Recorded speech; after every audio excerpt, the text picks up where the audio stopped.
Hi, నా పేరు రవితేజ. 2021 ఆగస్టులో నాకు యాక్సిడెంట్ అయింది. యాక్సిడెంట్ అయినప్పుడే నాకు నా రైట్‌ని మొత్తం టోటల్‌గా స్మాష్ అయిపోయింది. బోన్ మొత్తం మజిల్స్ బయటికి ఎక్స్‌పోజ్ అయ్యాయి.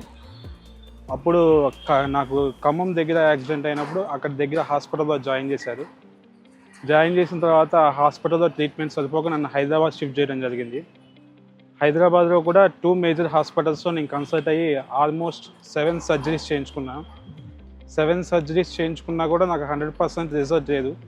గివ్ అప్ ఇచ్చేసి డాక్టర్స్ కూడా నన్ను ఎబోనీ యాంపుటేషన్ చేసుకోమని సజెస్ట్ చేశారు.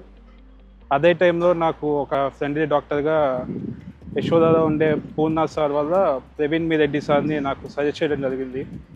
నేను ఎప్పుడైతే ప్రవీణ్ మీరెడ్డి సార్ దగ్గరికి వచ్చానో ఫస్ట్ నుంచి నాకు ఏం జరిగిందో మొత్తం డీటెయిల్స్ తీసుకుని దాన్ని మొత్తం స్టడీ చేసిన తర్వాత నాకు ఏం చేస్తే బెస్ట్, ఏం చేస్తే మళ్ళీ నేను నార్మల్ అవ్వచ్చు అని చెప్పి సార్ నాకు సజెస్ట్ చేశారు. ఎబోనీ యాంపుటేషన్కి వెళ్ళటం కన్నా దీన్ని మళ్ళీ రీకన్స్ట్రక్షన్ చేసి మళ్ళీ నడక వచ్చేలాగా చేయొచ్చని చెప్పారు. 2024 మార్చ్లోనే చేశారు. చేసిన తర్వాత వితిన్ 1 మంత్లోనే నేను వితౌట్ ఎనీ సపోర్ట్, ఏ వాకర్ కానీ స్టిక్ కానీ సపోర్ట్ లేకుండా నడిచాను. ఇప్పటికీ నేను నడుస్తున్నానంటే కారణం ఆయనే. Thanks for Praveen Meereddy sir and his team.